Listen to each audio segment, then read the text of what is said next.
This is your Sameer Kohli sir with another lecture of the topic called linear equations in two variables. Last lecture में जाने से पहले मैंने auto rickshaw वाला question कराया था. ये टैक्सी लगा दिया इन्होंने. The taxi charges in a city consist of a fix charge. कड़ंग बैठते ही जो मीटर डाउन करने का चार्ज होगा with the charge for the distance covered for a journey of 10 kilometres व्यक्ति पे करता है 105 रुपए. For a journey of 15 kilometre व्यक्ति पे करता है 155 रुपए. What are the fix charges and charge per kilometre. Question में दो तीन जगह ये दे रखा है कि let the fixed charges in rupees be x. So let the charge per kilometer in rupees be y. तो साफ दे रखा है for a distance of 10 kilometre the charge paid is 105 रुपए. ये तो मीटर डाउन. x तो गाड़ी में बैठते ही मीटर डाउन हो गया प्लस 10 किलोमीटर का 10y, क्योंकि 1 किलोमीटर का y है तो 10 किलोमीटर का 10y करके 105 रुपए देने पड़े. दूसरी इक्वेशन 15 किलोमीटर की जर्नी, भाई जर्नी कुछ भी हो, बैठने का x plus 15y is equals to आपको देना पड़ेगा कितना 155 रुपए. अब आपको इसको एलिमिनेशन से करना है, एलिमिनेशन से कर लो. आपको इसको सब्स्टिट्यूशन से करना है, सब्स्टिट्यूशन से कर लो. वैसे तो एलिमिनेशन से सीधा सीधा हो रहा है. तो मैंने क्या लिखा, इसको माना इक्वेशन 1, इसको माना इक्वेशन 2. इक्वेशन 1 में से देखूं तो x की वैल्यू आती है 105 माइनस 10y, और इक्वेशन 2 में से देखूं तो x की वैल्यू आती है 155 माइनस 15y. ये भी x की वैल्यू और ये भी x की value. Therefore 105 minus 10y is equals to 155 minus 15y. अगर साथ हो तो माइनस 10y प्लस 15y हो जाएगा. माइनस 15 उधर जाके प्लस 15 बराबर 155 माइनस 105. अगर देखो तो 15y में से 10y जाएगा, 5y बराबर हो जाएगा 50. तो y बराबर हो जाएगा 50 upon 5. y is equals to 10. मतलब चार्ज पर किलोमीटर कितना आ गया मेरे प्यारे बच्चों, ₹10. ये चार्ज पर किलोमीटर आ गया 10 रुपए. सो देयरफॉर x की वैल्यू थी 105 माइनस 10y. तो x की वैल्यू थी 105 माइनस 10 इंटू 10. तो x की वैल्यू हो गई 105 माइनस 100. तो x की वैल्यू हो गई 5 रुपए. अब उन्होंने बोला है what are the fixed charges. Therefore the fixed charges are ₹5 and charge per kilometre is ₹y. मैं ना थोड़ा एक्साइटेड रहता हूं, मेरे अंदर थोड़ा हाइपर रहता हूं, थोड़ा एनर्जी लेवल ज्यादा है. आई डोंट नो या कोई प्रॉब्लम है, बट ये चीज हर जगह चल जाती है. People like, sometimes people like with people with high energy, but exam में आपकी एनर्जी लो नहीं होनी चाहिए बट बहुत ज्यादा हाई भी नहीं होनी चाहिए. मेरे जैसा बच्चा ये लाइन पढ़कर ही नहीं आएगा और छोड़ आएगा और बाहर आके ओ यार ये करेगा. इसमें एक और लाइन थी, how much does a person has to pay for travelling a distance of 25 kilometre. For travelling 25 kilometres he has to pay x plus 25y. x हो गया 5 plus 25 into 10, 5 plus 250 that is ₹255. 255 रुपए pay करने पड़ेंगे for a journey of 25 kilometres. अब अगला question fraction वाला है, but अभी मैं आपको एक बात बताता हूं रेलवे टिकट की. रेलवे टिकट वाला कंसेप्ट शायद आने वाली एक्सरसाइज में आएगा. रेलवे टिकट में भी ऐसे ही होता है. एक होता है चार्ज पर किलोमीटर. भैया जितनी जर्नी करोगे उतने का ही तो दोगे. तुमने ले ली टिकट, तुम टिकट लो और चढ़ जाओ ट्रेन में. तुमने टिकट ले लिया और उन्हें बोला बस चार्ज पर किलोमीटर के हिसाब से ले लो. अब ट्रेन में तुम चढ़ गए, तुम्हारी कोई सीट है ही नहीं, तुम्हारी कोई सीट है ही नहीं. अगर तुम्हें सीट चाहिए तो तुम्हें देने पड़ेंगे रिजर्वेशन चार्जेस. उसके बाद इसके बाद तुम्हें क्या हो जाता है, तुम्हारी एक सीट फिक्स हो जाती है कि कोच S10 में 32 नंबर सीट तुम्हारी है, ताकि अंदर जाके तुम्हें लड़ना नहीं पड़ेगा और जो भी होगा उसे वहां से हटना पड़ेगा, क्योंकि तुमने क्या पे किया है, रिजर्वेशन चार्जेस. ये तरीका होता है रेलवे की टिकट का. अब रेलवे में एक छूट मिलती है कि अगर किड्स हैं तो किड्स हैं तो उनका चार्ज पर किलोमीटर हाफ होता है, चार्ज पर किलोमीटर हाफ होता है, बट रिजर्वेशन चार्जेस फिक्स होते हैं। टिकट का नंबर मिलने के चार्जेस फिक्स होंगे। सपोज अगर एक बच्चे की टिकट बुक करानी है तो कितने पैसे लगेंगे, इसका आंसर निकाल दो तो मजा आ जाएगा। अगर हमें एक बच्चे की टिकट बुक करानी है तो कितने पैसे देने पड़ेंगे, तो सर रिजर्वेशन चार्जेस तो पूरे देने पड़ेंगे, प्लस बच्चे का हाफ है तो ये हो जाएगा हाफ बाय, ये हो जाएगी एक किड की टिकट। अब जरा ध्यान से, मैंने कहा मुझे 2 पूरी टिकट चाहिए और 1 आधी टिकट चाहिए। 2 पूरी, तो पूरी का पूरा रिजर्वेशन चार्जेस, पूरा चार्ज पर किलोमीटर, प्लस 1 आधी, रिजर्वेशन पूरा, charge per kilometre half y, तो 2x plus 2y plus x plus half y. 2x plus x कितना हो जाएगा, 3x प्लस इन दोनों को प्लस करोगे, डायरेक्टली कर रहा हूं थोड़ा सा, 5/2y। ये रिजर्वेशन चार्जेस होते हैं। ये क्या होते हैं, रिजर्वेशन चार्जेस। ये बहुत ज्यादा नहीं होते बट ये होते हैं। अब हमें एक रेस्टोरेंट में जाना है, रेस्टोरेंट में जाना है फैमिली को लेकर।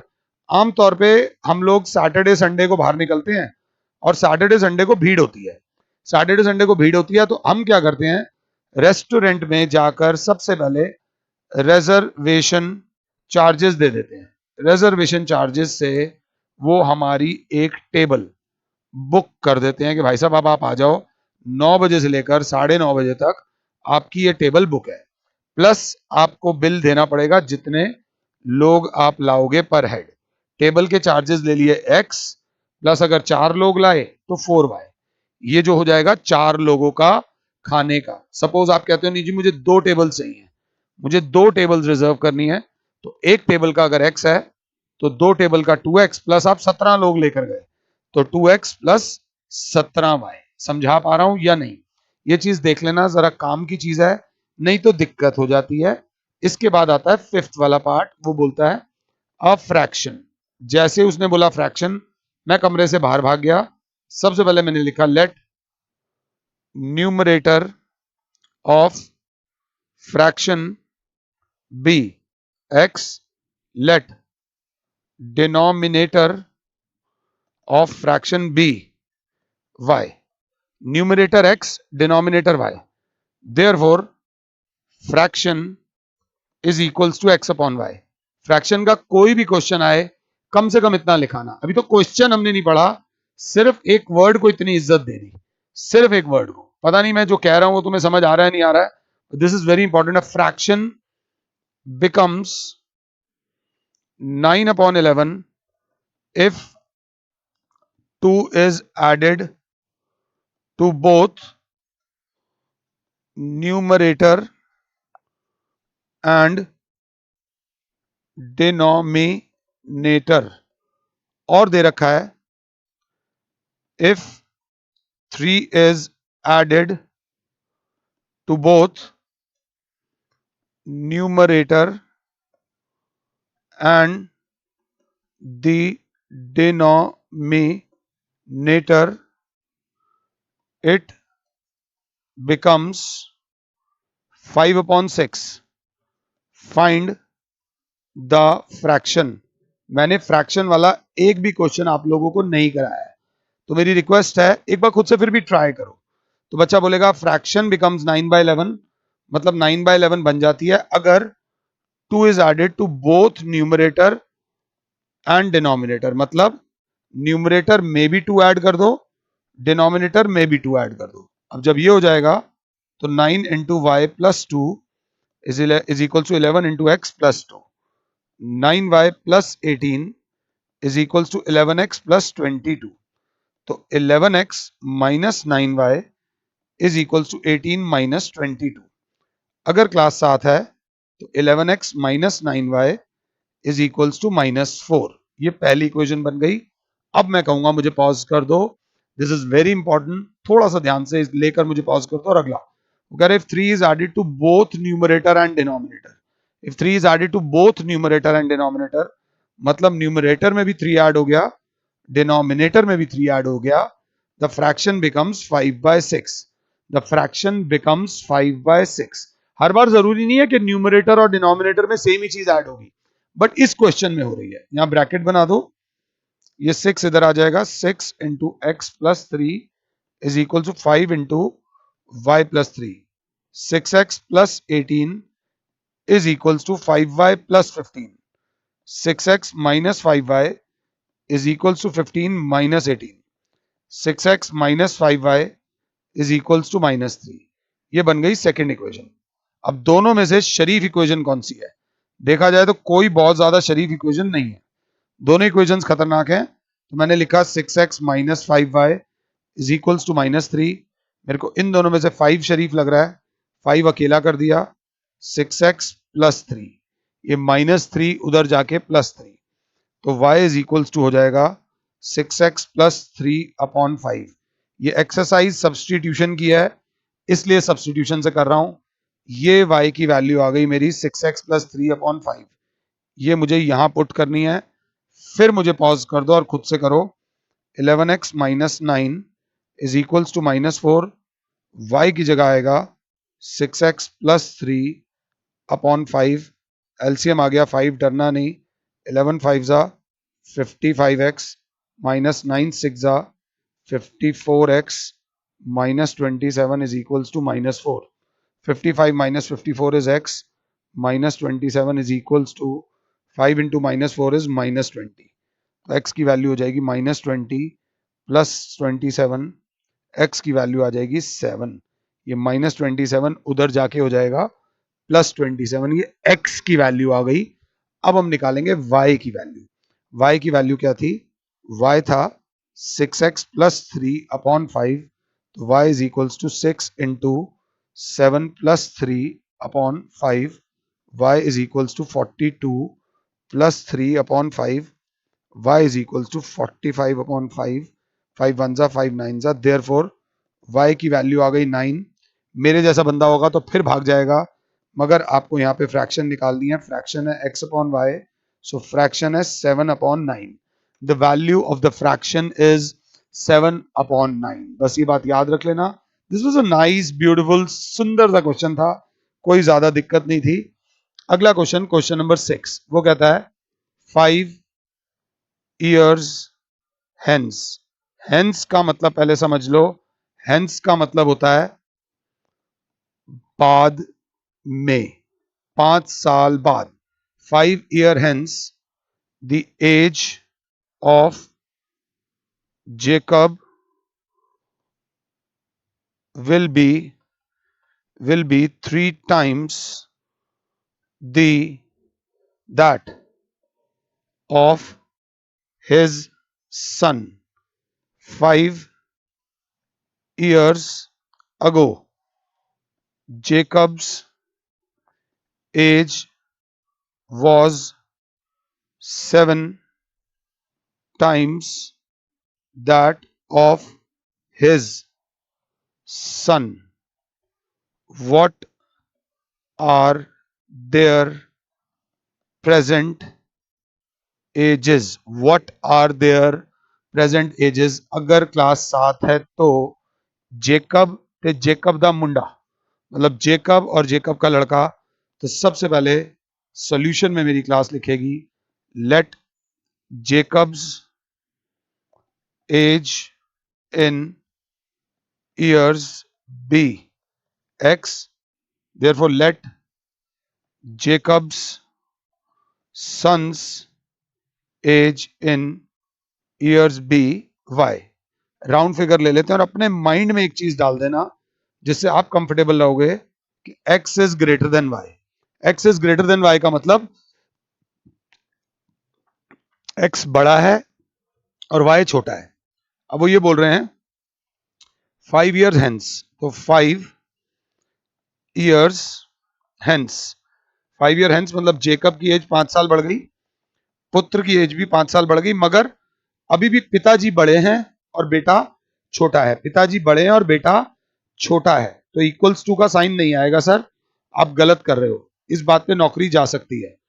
5 year hence भी ये होगा, बट यहां पे दे रखा है ही विल बी 3 times। तो हमने एक बात बोली हुई है, बड़ा इज ऑलवेज ग्रेटर देन छोटा, तो क्या करते हैं, बड़ा इज इक्वल्स टू छोटा इंटू कुछ, छोटे को कुछ से मल्टीप्लाई करना है, मतलब बड़ा बराबर छोटा इंटू कुछ मतलब इंटू 3, क्योंकि 3 टाइम्स बोला है। x plus 5 is equals to 3y minus plus 15। मैंने कहा x शरीफ है, x की वैल्यू लिख दी 3y plus 15 minus 5, x is equals to 3y plus 10। 3y को उधर इसलिए नहीं लेके गया क्योंकि जो एक्सरसाइज है ये सब्सटीट्यूशन की है, तो x की वैल्यू आ गई 3y प्लस 10। मैं चाहूंगा कि मुझे पॉज कर दो और खुद से सेकेंड इक्वेशन बनाओ।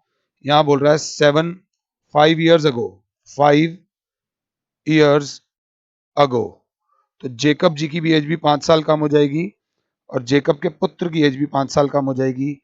ही वॉज 7 times, बट अभी भी ये बड़े हैं, तो x minus 5 is equals to 7 into y minus 5, x minus 5 is equals to 7y minus 35, x minus 5 is equals to 7y minus 35। ये माइनस 5 इधर जाके प्लस 5 हो गया, तो x की वैल्यू हो गई 7y माइनस 30। ये भी x और वो भी x, तो अब जरा ध्यान से दोनों x को आपस में इक्वेट कर देगी मेरी क्लास। कैसे इक्वेट करेगी? ये भी x की वैल्यू है, वो भी x की वैल्यू है, तो क्लास बोलेगी कि 3y plus 10 is equals to 7y minus 30, 3y minus 7y is equals to minus 30 minus 10, minus 4y is equals to minus 40, minus से माइनस गया, y is equals to 40 upon 4, तो y is equals to 10 आ गया। अगर y minus में आता तो as कभी भी माइनस में नहीं आएगी, ये याद रख लेना, ऐसा कभी होगा नहीं। किसी एक आधी बुक में कोई क्वेश्चन गलत हो सकता है, एज की मिनिमम वैल्यू 0 years आ सकती है, 0 से कम नहीं आएगी, तो y आ गया। देयरफॉर x की वैल्यू थी 3y प्लस 10, यहां से ले लिया, तो x हो जाएगा 3 इंटू 10, y की value 10 plus 10, x is equals to 30 plus 10। अगर क्लास 7 है तो x is equals to 40 years और y is equals to 10 years। तो जेकब जी की एज हो गई 40 years और जेकब जी के सन की एज हो गई 10 years। ये बात याद रख लेना। This is how this question is going to be proceeded. ये करने के बाद को एग्जाम्पल नंबर 11 मुझे दिख रहा है, फिर एग्जाम्पल नंबर 11 के बाद मुझे दिख रहा है एलिमिनेशन मेथड बता रहे हैं, और एग्जाम्पल नंबर 11 के बाद मुझे दिख रहा है एग्जाम्पल नंबर 12, एग्जाम्पल नंबर 12 दिख रहा है, और एग्जाम्पल नंबर 12 के बाद आता है 2 डिजिट नंबर। एग्जाम्पल नंबर 13 को मैं होल्ड पे डालूंगा, अगला लेक्चर बहुत छोटा हो सकता है, बट एक काम करते हैं एग्जाम्पल नंबर 11 और 12 अभी कर लेते हैं, फिर 13 में मैं आपको 2 डिजिट नंबर करवा दूंगा, if you are with me, अगर मेरी बात आपको समझ आ रही है तो।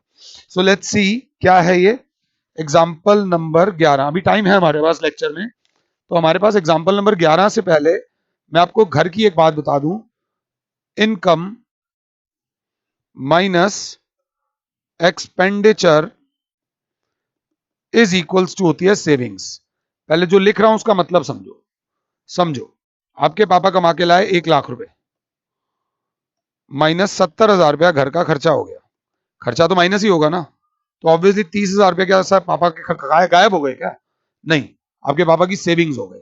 तो ये आपकी बात है। अब आपके घर की बात हो रही है, आपको ए से income of A expenditure of A बराबर सेविंग्स ऑफ ए, आपकी इनकम माइनस आपके एक्सपेंडिचर बराबर आपकी सेविंग।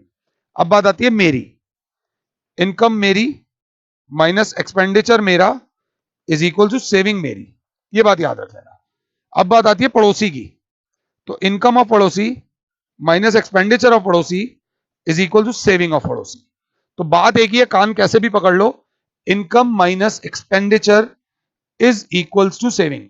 एनसीईआरटी का एग्जाम्पल 11 बोलता है the ratio of incomes of 2 person is 9:7 and ratio of their expenditures is 4:3, is 4:3 if each one of them saves, each one of them saves rupees 2000 per month. Find their monthly income. Board वालों को इस तरीके के question थोड़े ज्यादा अच्छे लगते हैं।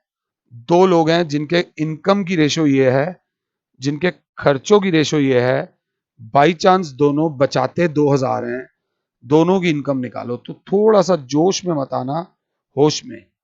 Late income of first person B, x नहीं लेंगे क्योंकि 9:7 है तो 9x। So income of second person B हो जाएगी 7x क्योंकि रेशो आपस में है। अब आ रहा है expenditure.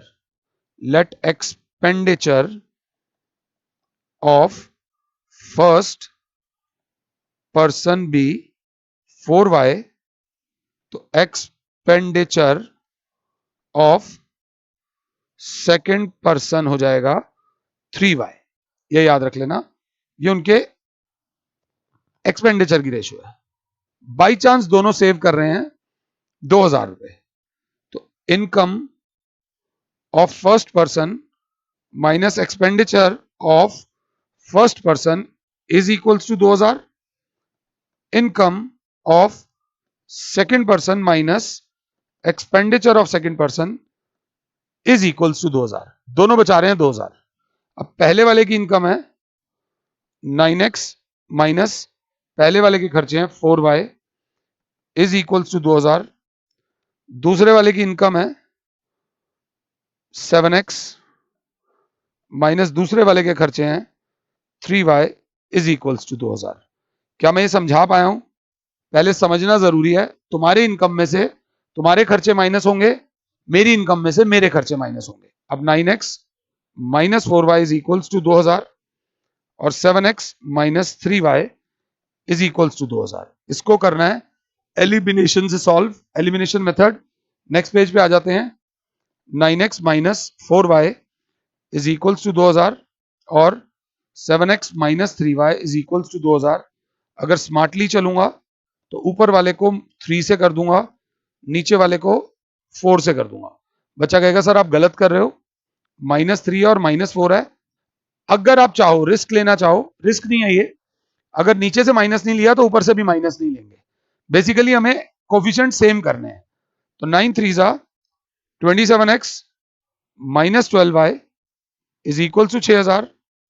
7 4 28x minus 12y is equal to 8000। ध्यान से देखो तो कुछ एलिमिनेट नहीं हो रहा है, माइनस ये प्लस ये माइनस, ये से ये कैंसिल हो गया। 28 में से जाएगा तो minus x is equal to minus 2000, minus से माइनस गया, x की वैल्यू आ गई 2000। अब जैसे x की वैल्यू 2000 आई तो हमारे पास है 9x minus 4y is equals to 2000। तो 9 इंटू एक्स की वैल्यू है 2000 minus 4y is equals to 2000। 18000 minus 4y is equals to 2000। 18000 minus 2000 is equals to 4y। 16000 is equals to 4y। y is equals to 16000 upon 4 that is 4000। But अभी मांगा क्या है? Find their monthly incomes. Monthly expenditures नहीं मांगे, तो monthly income of ए थी 9x, monthly income of B यानी कि सेकंड पर्सन थी 7x। तो 9 इंटू एक्स की वैल्यू चाहिए थी, या y की वैल्यू निकालने की जरूरत नहीं थी। 2000 इज इक्वल्स टू 18000 रुपए और 7 इंटू 2000 इज इक्वल्स टू 14000 रुपए। एनसीईआरटी में ना फिगर्स बड़ी कम देते हैं, बहुत कम देते हैं। उन्होंने एक्सपेंडिचर्स भी निकाल दिए, तो आप एक्सपेंडिचर अगर निकालने हो तो निकाल देना। इसके बाद एनसीईआरटी का आता है एग्जाम्पल 12।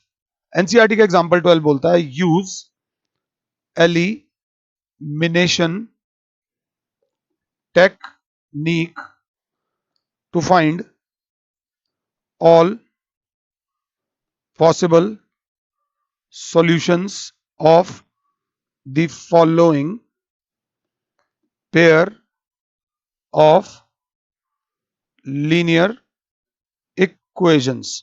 मैंने आपको एलिमिनेशन की अच्छी प्रैक्टिस कराई हुई है। मुझे मैं करना नहीं अच्छा लगता, बट हमने प्रैक्टिस की हुई है। इसको एलिमिनेट करने के लिए अगर मैं पहली बार आपको ये करा रहा होता तो ऊपर 4 से कराता, नीचे 2 से, बट क्योंकि हमने प्रैक्टिस करी हुई है तो ये 2 into 1 है और ये 2 into 2 है। एक 2 इसके पास है, एक 2 इसके पास है, तो जो नहीं है, बेसिकली हमें कोफिशिएंट सेम करने होते हैं और जितना सिंपल रहोगे उतना बेटर रहोगे। तो ऊपर 2 से कर देंगे, नीचे 1 से, that will be 4x plus 6y is equals to 16। 4x plus 6y is equals to 7। बचा गएगा माइनस माइनस माइनस, ये भी कैंसिल, ये भी cancel. 11 is not equals to 0, तो यहां बच्चा लिख देगा नो सॉल्यूशन। नो सॉल्यूशन क्यों? एक अच्छे बच्चे ने पहले ही देख लिया होगा a1 upon a2 is equals to b1 upon b2 is not equals to c1 upon c2 आ रहा है, तो इस इक्वेशन का नो सॉल्यूशन होगा। नेक्स्ट लेक्चर में मैं बीच में एक लेक्चर अड़ाऊंगा 2 डिजिट नंबर का। मैं एक लेक्चर अड़ाऊंगा 2 डिजिट नंबर का। तो फिलहाल बस जाने से पहले तुम्हें बता दूं कि मेरी जेब में 100 रुपए के नोट पड़े हैं और मेरी जेब में 500 रुपए के नोट पड़े हैं। तो अगर मैं बोलूं मेरी जेब में 100 के 3 नोट हैं और 500 के 2 नोट हैं, तो मेरे पास टोटल नोट कितने होंगे? तो बच्चा बोलेगा नोट हो जाएंगे आपके पास 3 प्लस 2 इज इक्वल्स टू 5। मेरे पास टोटल वैल्यू कितनी हो जाएगी? तो बच्चा बोलेगा टोटल वैल्यू ये हो जाएगी 300 प्लस 1000 इज इक्वल्स टू 1300। अब जरूरी थोड़ी है, बच्चे ने कहा सर मेरी जेब में भी 100 के और 500 के नोट पड़े हैं, मगर मैं नहीं बता रहा कितने नोट पड़े हैं। अब आप क्या कर सकते हो? तो मैंने कहा, मैंने मान लिया आपकी जेब में 100 रुपए के एक्स नोट पड़े हैं और 500 रुपए के वाई नोट पड़े हैं। तो टोटल नोट्स जो हैं आपके पास वो है एक्स प्लस वाई, और आपकी जेब कितनी भारी है? 100 into x plus 500 into y. अगर मैं समझा पा रहा हूं तो बच्चे ने कहा सर मेरी जेब में 2000 के नोट भी पड़े हैं, 1000 का तो नोट बंद हो गया है, 500 के भी नोट पड़े हैं, 200 के भी नोट पड़े हैं, 100 के भी नोट पड़े हैं, 50 के भी नोट पड़े हैं, 20 के भी नोट पड़े हैं और 10 के भी नोट पड़े हैं, और सब अलग अलग पड़े हैं। तो मैंने कहा सब अलग अलग पड़े हैं तो मैं डरूंगा नहीं, मैं साफ ले लूंगा कि 2000 रुपए के नोट ले लिए मैंने आपकी जेब में एक्स, 500 वाले ले लिए वाई, 200 वाले ले लिए जेड, 100 वाले ले लिए एम, ये ले लिए पी, ये ले लिए टी और ये ले लिए एस। अब आपकी जेब में टोटल नोट्स कितने पड़े हैं? टोटल नोट्स हैं x plus y plus z plus m plus p plus t plus s. ये तो आपकी जेब में पड़े हैं टोटल नोट्स, ये बात समझ लेना। और आपकी टोटल जेब की वैल्यू जो है वो है 2000x plus 500y plus 200z plus 100m plus 50p plus 20t plus 10s। ये आपकी जेब की टोटल वैल्यू हो गई। और सुनो ये बन क्या गई? 1 2 3 4 5 6 7 लीनियर इक्वेशन इन 7 वेरिएबल्स बन गई। करने को नहीं आएगा, कहीं नहीं आएगा। अब आप इसके बाद एक लेक्चर में अड़ाऊंगा बीच में 2 डिजिट नंबर का, जो ऑलरेडी मैंने YouTube पर भी डाला हुआ है। 2 डिजिट नंबर करके ढूंढ लेना पूसा क्लासेस की ऐप पे। उसके बाद मैं आपको होमवर्क देता हूं कि एनसीईआरटी का 3.4 आप लोग एक बार खुद से करो। 3.4 एक बार खुद से करो। फिलहाल के लिए और Sameer sir is saying you good bye, God bless all, जय माता दी। खुश रहो और औरों को भी बेटा खुश रहने दो। जय माता दी।